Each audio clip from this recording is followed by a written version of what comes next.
Hello friends, welcome back to my YouTube channel let's learn PSIR। So friends, कैसे हैं आप सब? I hope आप सब बहुत ही बढ़िया होंगे, बहुत ही हेल्दी होंगे और काफ़ी बेहतरीन तरीके से अपनी पढ़ाई को कंटिन्यू कर रहे होंगे। सो फ्रेंड्स, हम लोगों ने स्टार्ट किया था थॉमस हॉब्स को पढ़ना, उनके बारे में समझना, जिसमें कि हम लोगों ने अभी तक उनके बायोग्राफी के साथ साथ उनके सारे थ्योरीज को काफ़ी अच्छे तरीके से कवर कर लिया था। ठीक है, और आज हम लोग करने जा रहे हैं इस सीरीज के लास्ट वीडियो, जो कि उनके क्रिटिकल एनालिसिस पे बेस्ड होने जा रहा है। So friends, be energetic and let's get started. तो चलिए फ्रेंड्स, स्टार्ट करते हैं हम लोग क्रिटिसिज्म ऑफ थॉमस हॉब्स को समझना उनके दिए गए एक प्यारे से कोट के साथ। There is no room for industry और economic development in the absence of order and civilization. Friends, ये जो कोट आप देख रहे हैं, ये थॉमस हॉब्स के बुक द लेवियाथन से लिया गया है। ठीक है, जिस कोट के थ्रू थॉमस हॉब्स बेसिकली ये कहना चाह रहे हैं कि देखिए, किसी भी स्टेट में, ठीक है, जहाँ पे लॉ एंड ऑर्डर का, एक सभ्य समाज का, ठीक है, जहाँ के लोग सभ्य हो, समझदार हो, ठीक है, अपनी गवर्नमेंट के साथ, अपने स्टेट के साथ लॉयल हो, इस चीज़ का अगर कमी रहता है, ठीक है, अगर कहीं भी किसी भी स्टेट में इस चीज़ का एब्सेंस रहता है, तो वहाँ पे कभी भी किसी प्रकार का सोशल, इकोनॉमिकल, ठीक है, या इंडस्ट्रियल डेवलपमेंट संभव नहीं है। क्योंकि फ्रेंड्स देखिए, वहाँ पे डेवलपमेंट हो ही नहीं सकता, क्योंकि विदाउट लॉ एंड ऑर्डर क्या होगा ना कि लोगों में कभी भी डिसिप्लिन नहीं आएगा। ठीक है, और किसी स्टेट में मान लीजिए जहाँ पे रूल्स रेगुलेशंस नॉर्म्स ना हो, तो वहाँ पे जब स्टेट का कोई सर्विलांस लोगों के ऊपर रहेगा ही नहीं, ठीक है, जब स्टेट का कोई कंट्रोल लोगों के ऊपर रहेगा ही नहीं, तो वहाँ के लोग क्या होगा कि अपने मन का करना चाहेंगे, और जब लोग अपने मन का करेंगे तो वहाँ पे अराजकता आ सकती है। ठीक है, वहाँ पे केओटिक सिचुएशन क्रिएट हो सकता है, वहाँ पे वार होने का भी कंडीशन स्टार्ट हो सकता है। ठीक है फ्रेंड्स, और मान लीजिए किसी स्टेट में जहाँ पे मतलब वार का सिचुएशन क्रिएट हो सकता है, अराजकता आ सकती है, वैसे स्टेट में कभी भी किसी प्रकार का डेवलपमेंट या ग्रोथ संभव नहीं है। Getting it? इसीलिए फ्रेंड्स, थॉमस हॉब्स भी यहाँ पे यही कहना चाह रहे हैं कि देखिए, किसी भी स्टेट में जहाँ पे लॉ एंड ऑर्डर का, एक सभ्यता का, एक सिविलाइजेशन का कमी रहता है, वहाँ पे कभी भी किसी प्रकार का इंडस्ट्री या इकोनॉमिक डेवलपमेंट का ग्रोथ नहीं मिलेगा, उन लोगों को सपोर्ट नहीं मिलेगा किसी भी स्टेट में। ठीक है, क्योंकि वहाँ पे एक अच्छा लॉ एंड ऑर्डर, एक अच्छा सभ्यता चाहिए, ठीक है, एक अच्छा कल्चर चाहिए, जहाँ पे लोग एक दूसरे को सपोर्ट करते हो, ठीक है, एक दूसरे को आगे बढ़ाने के लिए तत्पर रहे, ना कि उसे पीछे खींचने के लिए और लोगों को धक्का देने के लिए, ठीक है, अपने फायदे को मनवाने के लिए। ऐसा कभी भी नहीं होना चाहिए, वहाँ पे एक दूसरे को सपोर्ट करना चाहिए। Getting it? चलिए फ्रेंड्स, हम लोग अब आगे बढ़ते हैं, और जैसा कि हम लोग को पता है फ्रेंड्स, हम लोग अभी कवर कर रहे हैं थॉमस हॉब्स के सीरीज को। ठीक है, जिसमें कि हम लोगों ने अभी तक 9th पार्ट तक काफी अच्छे तरीके से कवर कर लिया, जिसमें कि हम लोगों ने अभी तक इंट्रोडक्शन ऑफ थॉमस हॉब्स, ठीक है, role of scientific method in politics, state and state of nature, ठीक है, Thomas Hobbes on utilitarianism, Thomas Hobbes on human nature, ठीक है, फिर हम लोगों ने थॉमस हॉब्स के social contract, Thomas Hobbes on sovereignty को, ठीक है, Thomas Hobbes on liberty, Hobbes on individualism and absolutism को काफी अच्छे तरीके से कवर कर लिया, हर एक पॉइंट को काफी डिटेल में कवर किया, और ये सारी वीडियोस फ्रेंड्स चैनल पे ऑलरेडी अपलोडेड है। अगर आप लोगों ने पिछली वीडियोस अभी तक नहीं देखे, जाकर के प्लीज आप लोग पिछली वीडियोस को देख ले, ताकि आप लोगों को ये वीडियो समझने में और भी ज्यादा आसानी हो, और सारे डॉट्स को आप लोग इजिली तरीके से कनेक्ट कर सकते हो। कि फ्रेंड्स देखिए, अगर आप एक दूसरे को हर एक वीडियो को इंटरलिंक करके पढ़ोगे ना, तो मतलब काफ़ी अच्छे तरीके से समझ में आएगा, और सारे डॉट्स को आप लोग अच्छे तरीके से मतलब मैच कर सकते हो कि कहाँ से किस बात का लिंकेजेस है। Getting it? और आज हम लोग करेंगे इनके क्रिटिकल एनालिसिस पे, जिसमें हम लोग ये समझेंगे कि आखिर किन किन आर्गूमेंट के साथ, ठीक है, किन किन स्कॉलर ने इनको क्रिटिसाइज किया। Getting it friends? तो चलिए फ्रेंड्स, हम लोग अब आगे बढ़ते हैं और स्टार्ट करते हैं क्रिटिकल एनालिसिस करना थॉमस हॉब्स के सारे थ्योरीज को, उनके पॉइंट ऑफ व्यूज को, ठीक है, कि क्यों आखिर इतने सारे स्कॉलर्स ने अलग अलग आर्गुमेंट देते हुए थॉमस हॉब्स के पॉइंट को, उनकी थ्योरीज को, उनके पॉइंट ऑफ व्यू को क्यों क्रिटिसाइज किया। ठीक है, तो चलिए हम लोग स्टार्ट करते हैं उस चीज़ को समझना। तो फ्रेंड्स देखिए, इनका जो फर्स्ट पॉइंट ऑफ क्रिटिसिज्म बनता है, वो बनता है क्या कि देखिए, बहुत सारे स्कॉलर क्या कहते हैं कि जो थॉमस हॉब्स है वो पैसिमिस्टिक व्यू रखते हैं, किसके लिए? ह्यूमन नेचर के लिए। ठीक है, और इसीलिए फ्रेंड्स बहुत सारे क्रिटिक्स ये आर्ग्यू देते हैं कि देखिए, जो थॉमस हॉब्स है ना, वो ये दिखाना चाहते हैं, वो ये दर्शाना चाहते हैं लोगों के नेचर के बारे में, कि वो लोग काफी ज्यादा पैसिमिस्टिक है, यानी कि वो निराशावादी है। ठीक है, पैसिमिस्टिक का मतलब होता है निराशावादी। ठीक है, जो मतलब असंतुष्ट हो, ठीक है, मतलब ग्रीडी हो, बहुत ज्यादा भूखा हो, हर चीज को वो पाना चाहता हो, चाहे तरीका कोई भी अपनाए। ठीक है, वो अपने एंड्स को फुलफिल करने के लिए किसी प्रकार का तरीका, किसी प्रकार का पाथ अपना सकता है। ठीक है, चाहे वो वॉर का हो, किसी प्रकार का वायलेंस का हो, उसे वो अपना सकता है। और ऐसा चित्रित दिखाते हैं कौन? थॉमस हॉब्स दिखाते हैं ह्यूमन नेचर के बारे में, कि देखिए, जो ह्यूमन नेचर है वो इस तरह का होता है, सेल्फिश होता है। साथ ही साथ फ्रेंड्स, थॉमस हॉब्स ये भी कहते हैं कि अगर लोगों का नेचर इस प्रकार का होता है कि अगर उन लोगों का नीड को फुलफिल करने के लिए वे लोग अपने डिजायर को फुलफिल करने के लिए उन लोग इनफैक्ट वायलेंस भी कर सकते हैं, ठीक है। उन लोगों को जो भी तरीका अपनाना पड़ेगा वो लोग अपनाएंगे, लेकिन उन लोग अपने नीड्स का, अपने ग्रीड का फुलफिलमेंट करेंगे। और इस तरीके का मतलब ह्यूमन नेचर के बारे में बताते हैं थॉमस हॉब्स, ठीक है। काफी निराशावादी ह्यूमन नेचर रखते हैं थॉमस हॉब्स, और इसीलिए फ्रेंड्स इस पॉइंट को क्रिटिसाइज करते हुए काफी सारे स्कॉलर्स ये क्रिटिसाइज करते हैं कि देखिए ऐसा नहीं है, क्योंकि कुछ लोगों का ये भी मानना है कि जो ह्यूमंस होते हैं, ठीक है, जो मानव होते हैं, वो कैपेबल होते हैं किसके लिए, कॉपरेशन के लिए, ठीक है, एक दूसरे को सपोर्ट करने के लिए। और एक दूसरे को देखिए, जब एक दूसरे को सपोर्ट करेंगे तो ये कैसे संभव हुआ कि वो अपने मतलब वो प्रोन टू वायलेंस होते हैं, ठीक है, वो हमेशा वॉर ही करना चाहते हैं, हमेशा वो लड़ाई झगड़ा ही करना चाहते हैं, वो हमेशा हिंसा करना चाहते हैं। इस बात का कहीं भी पॉइंट मिलता है? नहीं मिलता है। और इसीलिए बहुत सारे स्कॉलर इस बात को पॉइंट देते हुए क्रिटिसाइज करते हैं थॉमस हॉब्स के पॉइंट को। क्योंकि फ्रेंड देखिए, बहुत सारे जो ह्यूमन बींग्स होते हैं वो एक दूसरे को कॉपरेट करना चाहते हैं, एक दूसरे का सपोर्ट करना चाहते हैं कि आप भी आगे बढ़ो, मैं भी आगे बढ़ूंगा, ठीक है। और एक दूसरे को अगर सपोर्ट करेंगे तो ऑब्वियस सी बात है कि हमारा सोसाइटी, हमारा जो स्टेट है वो ऑब्वियसली काफी अच्छा बनेगा। हम लोग को ये हमेशा कंपलसरी नहीं होता है कि हम लोग एक दूसरे के साथ वायलेंस करके ही अपना डिजायर को, अपना जो जरूरत है उसको फुलफिल कर सकते हैं। अगर हम लोग एक दूसरे का सपोर्ट करें, ठीक है, एक दूसरे का बात को समझे, तो उससे भी हम लोग अपने डिजायर का, अपने नीड का, ठीक है, अपना फुलफिलमेंट कर सकते हैं। Got it? तो चलिए फ्रेंड देखते हैं इसका नेक्स्ट पॉइंट। तो इनका जो नेक्स्ट पॉइंट है वो है ऑथोरिटेरियनिज्म एंड एब्सोल्यूटिज्म। तो फ्रेंड्स देखिए, जहाँ पे थॉमस हॉब्स एक तरह से कहते हैं क्या कि देखिए, जो स्टेट ऑफ नेचर है हम लोगों को उनसे बाहर आकर के, ठीक है, एक सोशल कॉन्ट्रैक्ट करना होगा, एक अच्छा स्टेट बनाना पड़ेगा, ठीक है, एक सेंट्रलाइज्ड अथॉरिटी लानी पड़ेगी जो किसी एक के पास पावर होगा, ठीक है, यानी कि हम लोग सबको मिल करके एक कॉन्ट्रैक्ट करें, ठीक है, जहाँ पे हम लोग अपना सारा पावर किसी एक अथॉरिटी के पास, एक स्टेट के पास अपना सारा पावर ट्रांसफर कर दें, ठीक है, सिवाय किसके, right to life and right to property का, ठीक है। और इसके पीछे का वो आर्गुमेंट क्या देते हैं थॉमस हॉब्स? तो ये कहते हैं कि देखिए, अगर किसी एक के पास पावर होगा तो लोग कभी भी एक दूसरे के साथ वॉर नहीं करेंगे। उन लोगों को पता होगा कि हमारा जो लाइफ है वो सेफ है, ठीक है। लेकिन वही फ्रेंड्स देखिए, जो थॉमस हॉब्स है वो ये सत्तावादी का मतलब बढ़ावा देते हैं, ठीक है। किसी एक के पास सत्ता सत्ता होगा, ठीक है, निरंकुश होगा, वो एब्सोल्यूट होगा, अगर उसके ऊपर कोई भी अंकुश नहीं लगा सकता, ठीक है, उसके ऊपर किसी प्रकार का कंट्रोल नहीं होगा, ना ही किसी लोगों का कंट्रोल होगा, ना ही चर्च का कंट्रोल होगा, ना ही किसी रिलीजन का कंट्रोल होगा। वो एब्सोल्यूट होगा, चाहे वो स्टेट हो, कोई गवर्नमेंट हो या कोई पर्सन हो, ठीक है, जो भी वहां पे एब्सोल्यूट अथॉरिटी होगा, ठीक है, सेंट्रलाइज्ड अथॉरिटी होगा, वो मतलब कि वो एब्सोल्यूट होगा, वो निरंकुश होगा, ठीक है, उस पर कोई भी अंकुश नहीं लगा सकता है। लेकिन इससे फ्रेंड्स क्या होगा ना, किसी सत्तावादी विचारधारा को बढ़ावा मिलेगा। और इसीलिए बहुत सारे क्रिटिक्स ये आर्गुमेंट देते हैं कि देखिए, आप लोग जो थॉमस हॉब्स है वो एडवोकेसी कर रहे हैं, मतलब उस चीज को सपोर्ट कर रहे हैं, किसको, एब्सोल्यूट मोनार्की को, ठीक है, यानी कि कोई एक पर्सन आप सबको कंट्रोल करेगा, आप सबको राज करेगा। लेकिन इस बात का क्या गारंटी कि उसका जो मन है वो हमेशा वेलफेयर के रास्ते में ही चलेगा, ठीक है, वो लोगों के हित के बारे में सोचेगा। ये भी तो पॉसिबल है कि वो लोगों के बारे में गलत सोचना स्टार्ट कर दे, वो अपने फायदे के बारे में सोचना स्टार्ट कर दे, ये भी तो संभव है ना। और जब ऐसा कंडीशन आएगा तो वहां पे क्या होगा ना कि जो पावर है उसका वो मिसयूज कर सकता है, ठीक है। और इससे दूसरा प्रॉब्लम ये फ्रेंड्स कि देखिए, अगर आप अपना सारा पावर, ठीक है, आप अपना सारा इंडिविजुअलिटी किसी और को दे दे रहे हैं, अपना सारा राइट्स किसी और को ट्रांसफर कर दे रहे हैं, तो आपके पास इंडिविजुअल फ्रीडम खत्म हो रहा है, ठीक है। यानी कि फ्रेंड्स देखिए, जो थॉमस हॉब्स का जो कॉन्सेप्ट है ऑथोरिटेरिज्म और एब्सोल्यूटिज्म को, इसको क्रिटिसाइज करते हुए काफी सारे स्कॉलर ये कहते हैं कि देखिए, इससे क्या होगा कि इससे पावर का मिसयूज हो सकता है, और साथ ही साथ लैक ऑफ इंडिविजुअल फ्रीडम भी होगा, ठीक है। वो हर एक इंडिविजुअल का, हर एक मतलब कि लोगों का ये फ्रीडम का लैक है, ठीक है, लॉस है, ठीक है। और हो सकता है क्या, अगर उसका पावर को मिसयूज करे तो उन लोगों के साथ ये अन्याय होगा। और इसीलिए इस पॉइंट को क्रिटिसाइज करते हुए थॉमस हॉब्स के पॉइंट ऑफ व्यू को वो कई सारे स्कॉलर क्रिटिसाइज करते हैं। Getting it?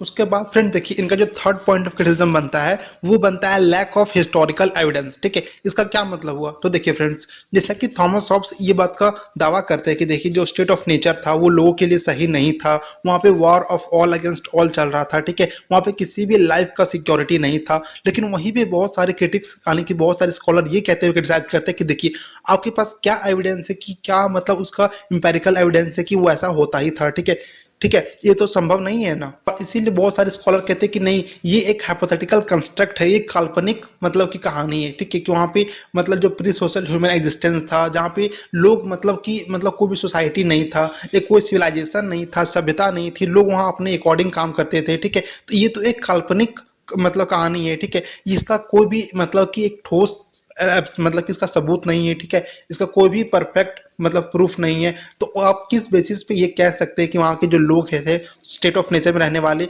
वो केयोटिक थे, ठीक है, वो अराजकता में रहते थे, वहाँ पे लोगों का जो लाइफ था वो सिक्योर नहीं था। ये कहने के पीछे आप क्या मतलब कठोर ऐसा प्रूफ दे सकते हैं जो ये इस चीज़ का लैक दिखता है किसमें, थॉमस हॉब्स के पॉइंट ऑफ व्यू में। और इसीलिए फ्रेंड्स इस पॉइंट को मतलब क्रिटिसाइज करते हुए काफी सारे स्कॉलर इनके पॉइंट ऑफ व्यू को भी क्रिटिसाइज करते हैं। Getting it? तो चलिए फ्रेंड्स हम लोग अब आगे बढ़ते हैं और देखते हैं कि नेक्स्ट पॉइंट ऑफ क्रिटिसिज्म क्या बनता है थॉमस हॉब्स के पॉइंट ऑफ व्यू का।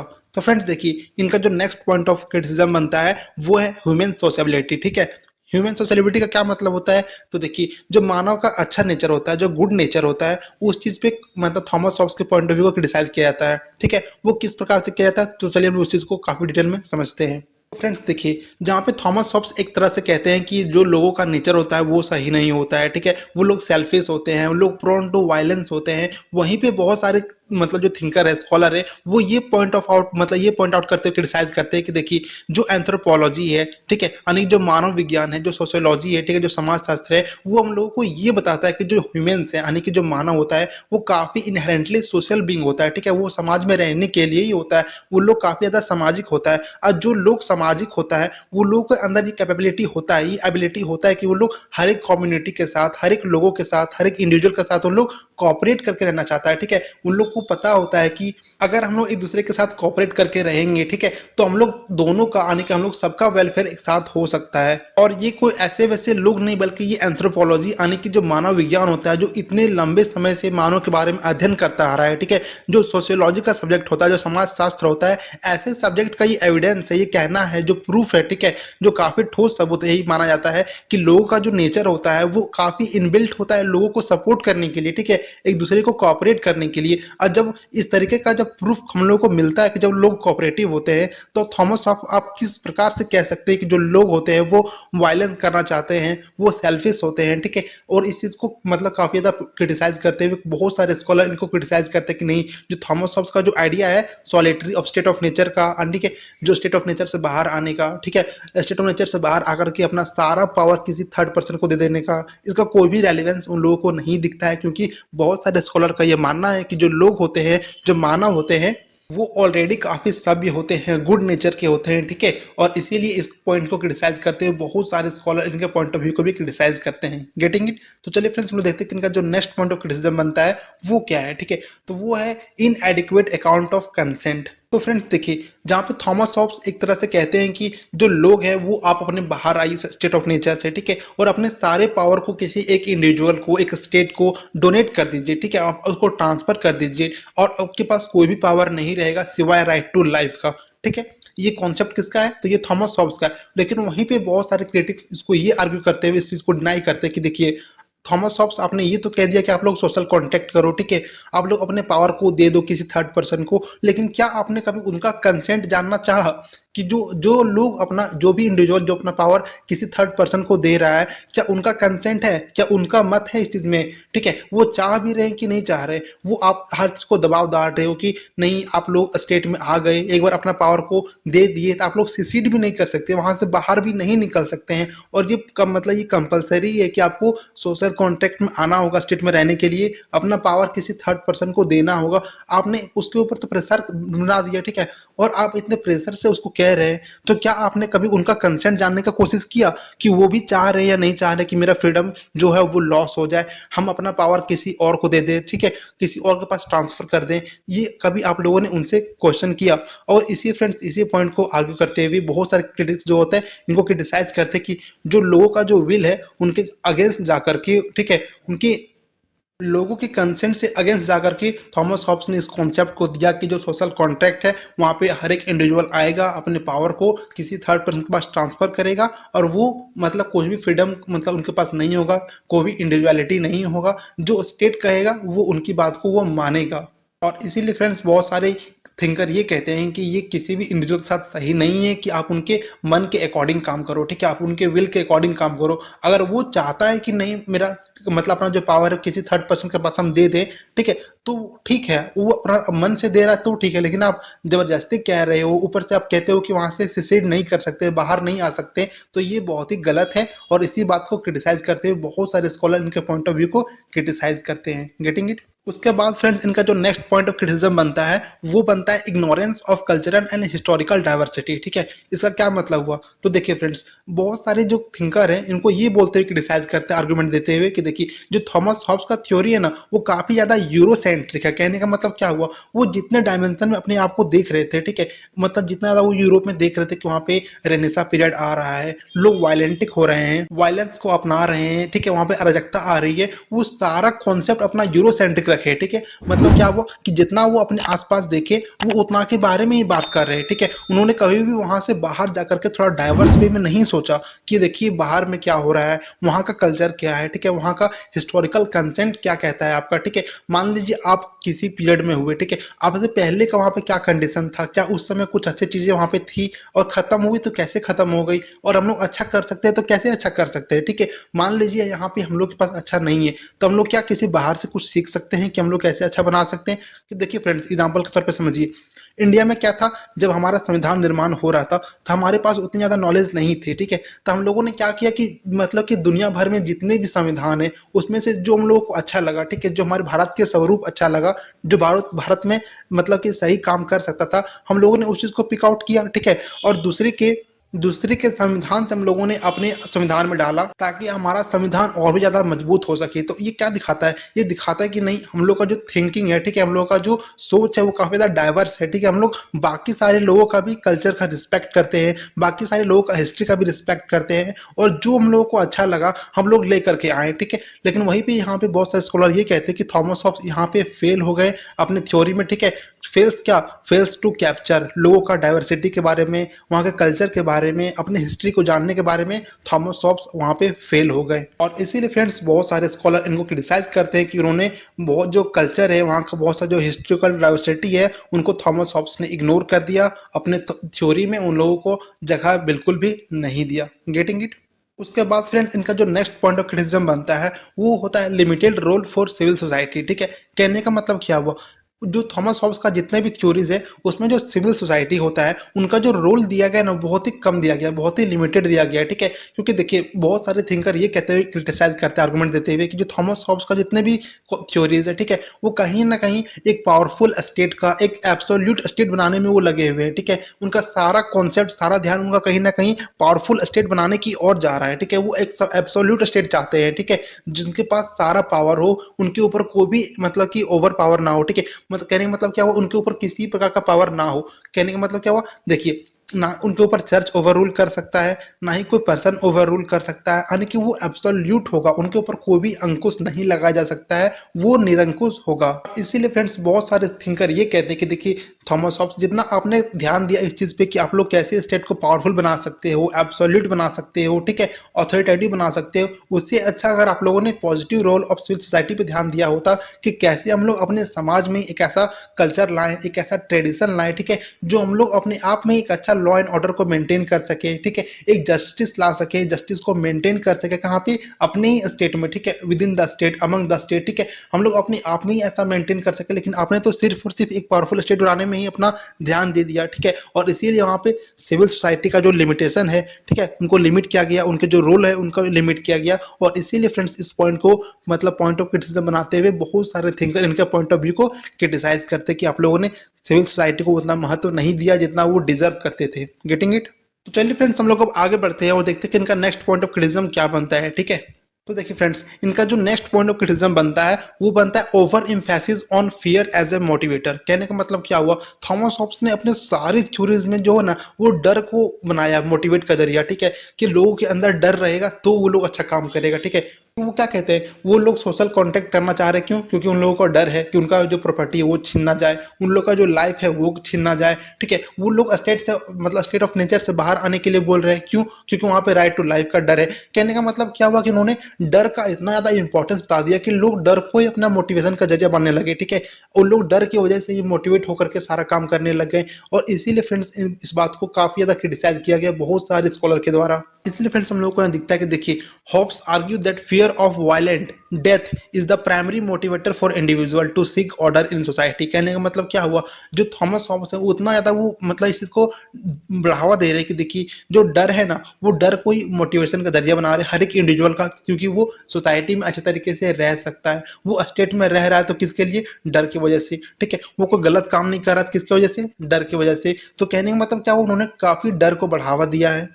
इसीलिए फ्रेंड्स बहुत सारे जो थिंकर है वो ये बोलते हुए मतलब ये आर्गुमेंट देते हुए क्रिटिसाइज करते हैं कि देखिए जितना आप लोगों ने मतलब फियर पे सपोर्ट किया, जितना आप लोगों ने फियर को मोटिवेशन का जरिया बनाया है, उसके बजाय आप लोगों ने लव को यानी कि प्यार को, एम्पैथी को, ठीक है, और फिर डिजायर को, जो ह्यूमन हार्मनी का, जो सोशल हार्मनी का जो डिजायर होता है, आप लोगों ने उस चीज को प्रमोट किया होता तो हमारा जो सोसाइटी है ना वो एक अच्छा वेलफेयर डायरेक्शन में जाता और एक पॉजिटिव वे में हमारा सोसाइटी मतलब जो सोसाइटी होता है वो डेवलप करता। क्योंकि फ्रेंड देखिए बहुत सारे थिंकर ये कहते हैं कि जो थॉमस हॉब्स का जो थ्योरी है ना वहाँ पे लोग एक दूसरे को कॉपरेट कर रहे हैं लेकिन डर की वजह से, ठीक है। लेकिन अगर हम लोग अगर लव को प्रमोट करते हैं, एम्पैथी को प्रमोट करते हैं, तो लोग वहाँ पे भी कॉपरेट करते हैं, लेकिन वहाँ पे एक अच्छे मन से प्रमोट करते हैं, दिल से प्रमोट करते हैं, ठीक है। वहाँ पे लोगों के मन में कभी भी इफ बट ऐसा क्वेश्चन नहीं होता। उन लोग दिल से एक दूसरे को सपोर्ट करते हैं, एक दूसरे को बढ़ावा देते हैं। और जब हर एक इंडिविजुअल एक दूसरे का सपोर्ट करेगा, एक दूसरे को बढ़ावा देगा, तो ऑब्वियस सी बात है कि इंडिविजुअल से ही स्टेट बनता है। और हर एक इंडिविजुअल सही रहेगा अपने आप में तो ऑब्वियस सी बात है कि स्टेट भी डेवलप करेगा, स्टेट में ग्रोथ आएगा, ठीक है। और वहां पे स्टेट में काफी ज्यादा प्रॉस्पर होगा, वेलफेयर के रास्ते पे जाएगा। Got it. और फ्रेंड्स देखिए इनका जो लास्ट पॉइंट ऑफ क्रिटिज्म बनता है वो बहुत ही बड़ा है। कहने का मतलब क्या हुआ, जो इनका जो लास्ट पॉइंट ऑफ क्रिटिज्म है वो ये है कि कॉन्फ्लिक्ट विद डेमोक्रेटिक प्रिंसिपल्स। तो देखिए फ्रेंड्स आज के मॉडर्न एरा में क्या हो रहा है कि हर जगह डेमोक्रेसी का मतलब प्रमोट किया जा रहा है, डेमोक्रेटिक प्रिंसिपल्स को बढ़ावा दिया जा रहा है। जबकि जो थॉमस हॉब्स का जितनी भी थ्योरीज है वो कहीं ना कहीं एक एब्सोल्यूट सॉवरेंटी की बात करते हैं, यानी कि वो मोनार्की का बात करते हैं। और जहाँ पे मोनार्क होगा, ठीक है, वहाँ पे टिरैनी आने का संभावना भी उतना ही ज्यादा होता है, ठीक है। मोनार्की कभी भी टिरैनी में कन्वर्ट हो सकता है, और अगर टिरैनी में कन्वर्ट हो गया तो वहाँ के लोग करप्ट हो जाएंगे, वहाँ का स्टेट करप्ट हो जाएगा। और जब स्टेट करप्ट हो जाएगा, वहाँ का गवर्नमेंट करप्ट हो जाएगा, तो वहाँ का लोगों का जिंदगी बिल्कुल नर्क के बराबर हो जाएगा, ठीक है। स्टेट काफी ज्यादा मतलब खराब हो जाएगा, वहाँ पे हमेशा वॉर चलेंगे। कब, जब मोनार्की टिरैनी में बदल जाएगा। लेकिन जब डेमोक्रेटिक प्रिंसिपल रहेगा, जब डेमोक्रेसी रहेगा, तो वहाँ पे लोगों का भी अपना राइट टू से होगा, अपनी बातों को रखने का, अपनी बातों को कहने का हक होगा, ठीक है। और इसीलिए थॉमस हॉब्स को बहुत ही ज्यादा क्रिटिसाइज किया जाता है ये कहते हुए कि आपका जो पॉइंट ऑफ व्यू है वो डेमोक्रेटिक प्रिंसिपल्स के अगेंस्ट है, उनके साथ कॉन्फ्लिक्ट करता है, उनको वायलेट करता है। क्योंकि फ्रेंड्स डेमोक्रेसी का मतलब ये होता है कि जहाँ पे लोग अपने बातों को रख सके, ठीक है। लोकशाही यानी कि लोगों का शासन हो, ना कि किसी एब्सोल्यूट अथॉरिटी का शासन हो, ठीक है, ना ही किसी मुनार का शासन हो कि जो लोग जो चाहेगा वो अब करेगा, उन लोग अपने मन के अकॉर्डिंग लॉ बनाएगा, अपने मन के अकॉर्डिंग उसे इंप्लीमेंट करेगा। ऐसा नहीं हो सकता है। वहाँ का जो लोग चाहेंगे, जो लोगों के हित में होगा, जो लोगों के वेलफेयर के लिए होगा, आपको वो काम करना होगा। और इसीलिए फ्रेंड्स जो डेमोक्रेटिक प्रिंसिपल्स है उनको वायलेट करता है क्या, थॉमस हॉब्स का जितने भी थ्योरीज है वो डेमोक्रेटिक प्रिंसिपल्स को वायलेट करते हैं। इसीलिए बहुत सारे स्कॉलर, बहुत सारे थिंकर इनके ये पॉइंट ऑफ व्यू को भी क्रिटिसाइज करते हैं। Getting it friends. In friend देखिए हम लोग कहते हैं ना कि आप लोग किन्हीं की भी थ्योरी को चाहे कितना भी क्रिटिसाइज क्यों ना कर ले, ठीक है, थॉमस हॉब्स के जितने भी आइडियाज है उनको आप कितना भी क्रिटिसाइज क्यों ना कर ले, लेकिन जो थॉमस हॉब्स का जो कॉन्सेप्ट था फ्रेंड्स, जितने भी उन्होंने थ्योरीज दी, उनका जो इंपॉर्टेंट रोल रहा है, ठीक है, फिलोसफी की दुनिया में, पॉलिटिकल साइंस की दुनिया में, वो काफ़ी ज़्यादा प्रमोट करता है आज के टाइम में बहुत सारे पॉलिटिकल थिंकर को, पॉलिटिकल साइंटिस्ट को एक अच्छा डायरेक्शन में सोचने का, ठीक है। उन्होंने एक अच्छा नया रास्ता दिया, एक अच्छा नया वे दिया। और इसीलिए हम लोग उनके कभी भी जो उनका जो रोल रहा है, जो कॉन्ट्रीब्यूशन रहा है, उसे हम लोग कभी भी भुला नहीं सकते हैं फ्रेंड्स। उनके कॉन्ट्रीब्यूशन की वजह से ही, उनके फिलोसफी, उनकी थ्योरी की वजह से ही उन्होंने एक नया चिंगारी दिया, किसमें, एक नया स्पार्क दिया, ताकि एक नया डिबेट कर सके हम लोग, एक नए तरीके से सोच सकें, ठीक है। अपनी गवर्नमेंट को, अपने सोसाइटी को, अपने समाज को एक अच्छा बनाने के लिए, एक अच्छा डिस्कशन तैयार करने के लिए, एक अच्छा डिस्कस करने के लिए, एक अच्छा डिलिब्रेशन करने के लिए उन्होंने एक बहुत ही बड़ा जरिया दिया, हमें सोचने का रास्ता दिया। इसीलिए फ्रेंड्स हम लोग उनके कंट्रीब्यूशन को कभी भी कम करके नहीं आंक सकते हैं। उनका जो कंट्रीब्यूशन है वो बहुत ही बड़े लेवल पे, इसीलिए हम लोग आज उनको पढ़ रहे हैं।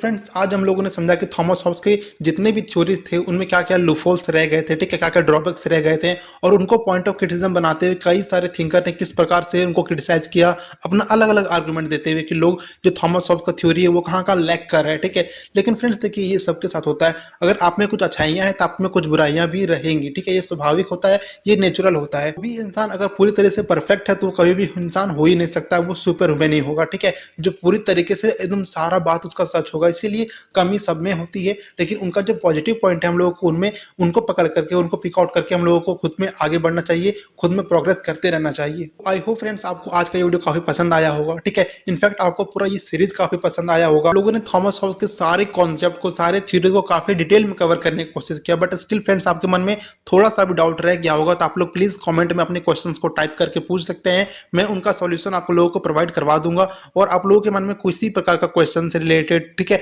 एग्जाम से रिलेटेड जिस प्रकार का भी क्वेश्चन आप लोगों के मन में आता होगा, आप लोग कमेंट में अपने क्वेश्चंस को लिख सकते हैं। मैं उसका रिप्लाई जल्द से जल्द करने की कोशिश करूंगा। So thank you so much friends for watching till now. अगर आपको आज का ये वीडियो काफी पसंद आया होगा तो वीडियो को एक लाइक करें, अपने दोस्तों के साथ भी जरूर शेयर करें, ठीक है। आपके शेयर से, आपके सब्सक्राइब से, आपके लाइक से हमारे मोटिवेशन को बढ़ता है और हम लोग इतने सारे वीडियोस बनाने के लिए मोटिवेट होते हैं। सो फ्रेंड्स आई होप आपको आज का ये वीडियो काफी पसंद आया होगा। वीडियो पसंद आया तो वीडियो को एक लाइक करें, अपने दोस्तों के साथ भी शेयर करें। और फ्रेंड्स अगर आप चैनल पर नए हैं, चैनल को सब्सक्राइब कर लें और बेल आइकन को प्रेस करना बिल्कुल भी ना भूलें, ताकि आने वाली सारी वीडियोस की नोटिफिकेशन आप तक सबसे पहले मिले। तो फ्रेंड्स मिलते हैं नेक्स्ट वीडियो में नए सीरीज के साथ। तब तक के लिए जय Hind, thank you, bye bye.